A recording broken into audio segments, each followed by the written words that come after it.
congratulate the football team. I think what Kevin Wilson and his family and all the coaches and their families have persevered through so much over these years. And I'm really, really happy for them. And I'm happy for the players, obviously. I'm happy for the seniors and juniors, everybody that's done it. I mean, seen some record-setting performances and things of that nature, but I know how hard that group works.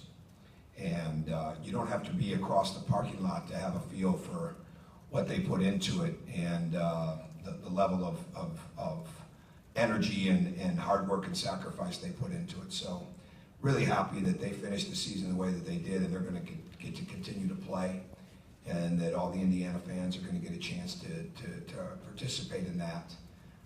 But again, Kevin, Angie, his entire family, and his coaches and their families, and even the coaches that were here before that helped lay the groundwork for this, like the Mallorys. I think it's really, really special that they're going to get those opportunities. As far as us, we're excited to play tomorrow night. The team got back Friday night, and we practiced Friday night. We practiced yesterday. We practiced today, obviously.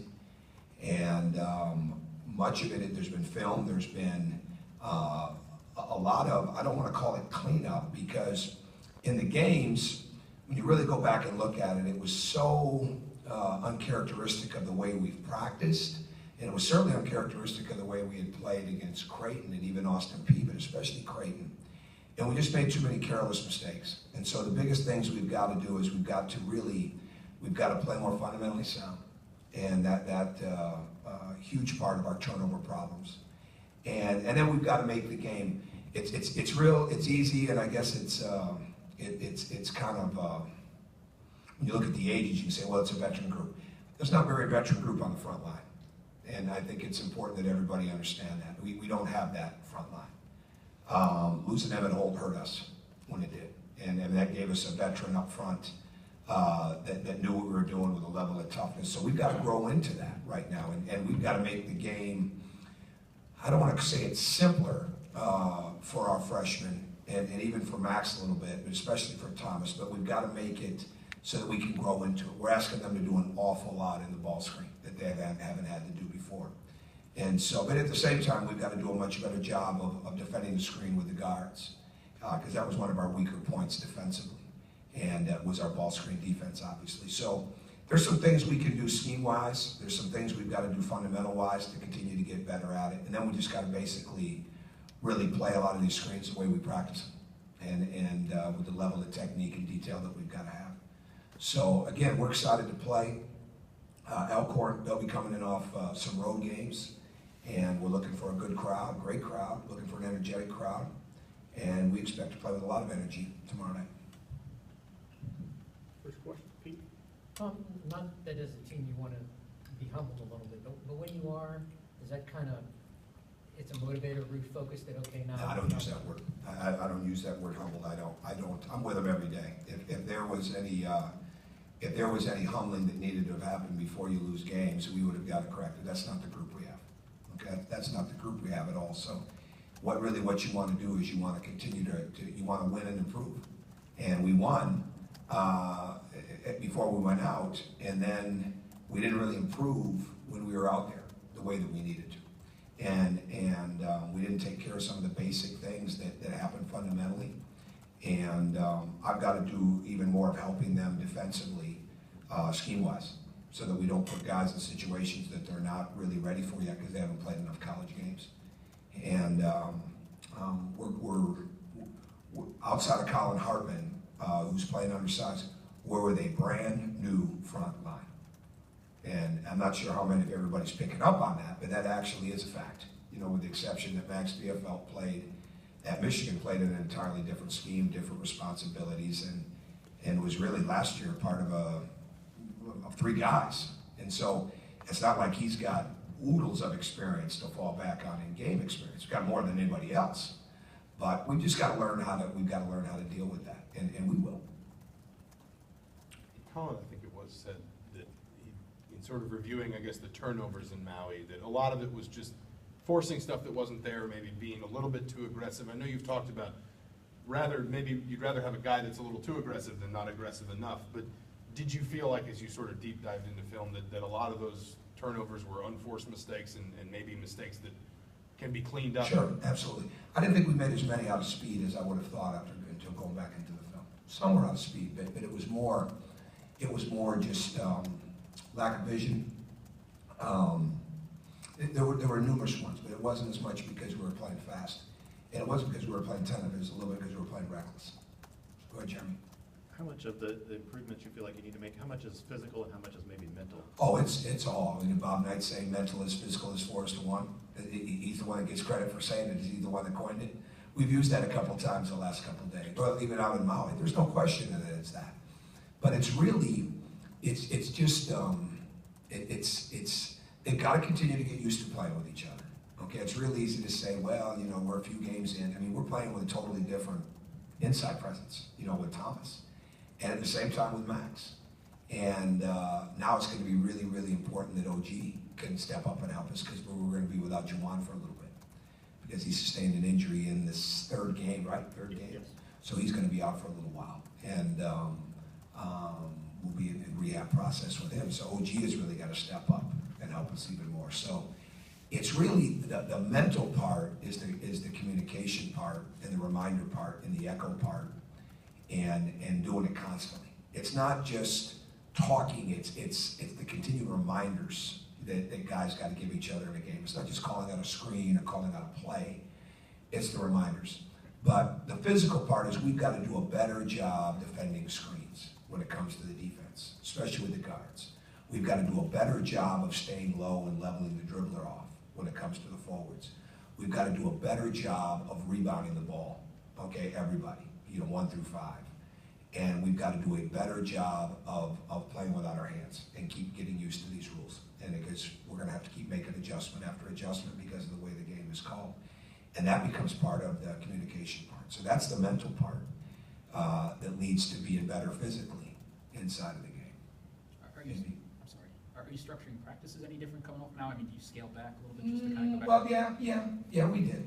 But we got right at it after they got back on Friday, and showered and got something to eat, and we went right to the weight room. So, yeah, we're structured. It's been a little bit earlier every day, letting them in. It's a tough recovery.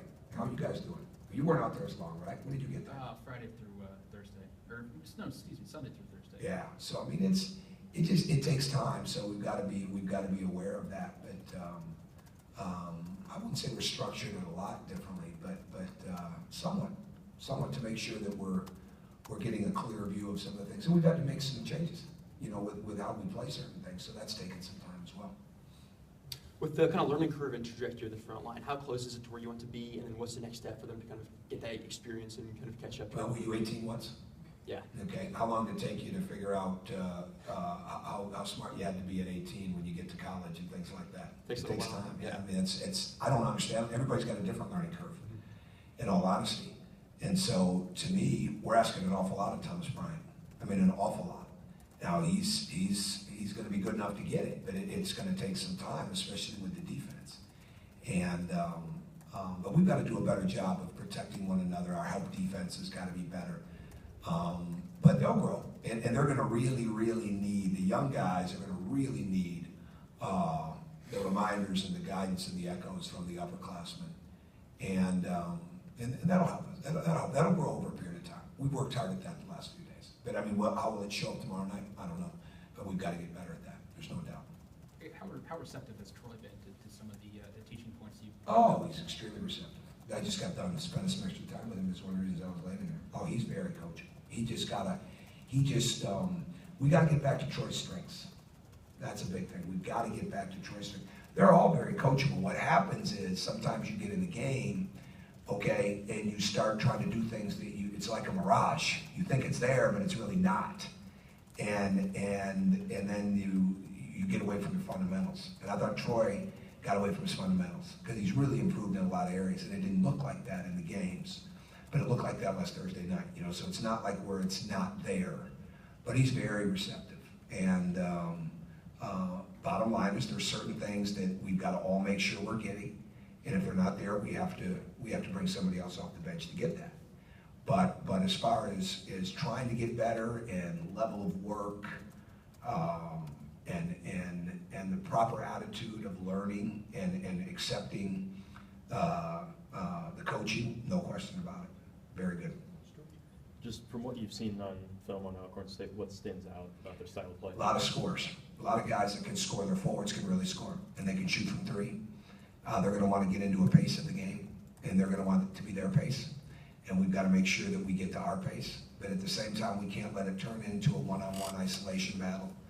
And they've got really strong forwards, and their guards are very quick. I think they're well coached. I think they can break the playoff at some point in time. The other thing is going to be key is rebounding, especially in transition, because they'll get out and run, and their forwards know that's one of their ways they're going to get the ball. So a lot of different guys can make plays, a lot of different guys. And our forwards are going to have to do a great job, and our guards are going to have to do a great job of blocking out.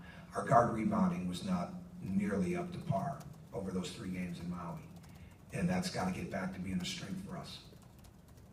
I guess you talk about, that, just to go back, but seeing things that you think are there that aren't, is that just, so I guess so I can understand, is that maybe the difference between playing fast and playing reckless? Is you want to play fast, but when you start to maybe force things that aren't there, that's when you sort of cross the Well, I boundary? think to me it was more fundamentals. It was more fundamentals. We're very, the fundamentals of practice, how you come off a screen, or the way you throw the ball, to what hand you deliver the ball, that some of that went away in the games. And that's the kind of stuff that we've got to get back. They know they didn't play like they practiced, okay? And they can see that, especially when they watch the films. And that's what we needed to get back to over these last couple of days and continue to build on that. So we'll make some changes over a period of time, and as people grow and get better with it. But at the same time, it's just a matter of just being fundamentally sound. 2-hand pass rather than 1-hand pass. A bounce pass rather than an air pass. Not throwing no looks. I mean, some of the things were just, it wasn't that we tried to make too many plays for our stuff. We tried to make some plays that weren't there for others. Sometimes we tried to make plays for ourselves, but we tried to make plays for others that we weren't connected on when we tried to make it, for the most part. But we've got to be better with the ball. We've got to be better delivering the ball, and we've got to be more fundamental with the ball. Okay, Coach, thank you. All right, thank you.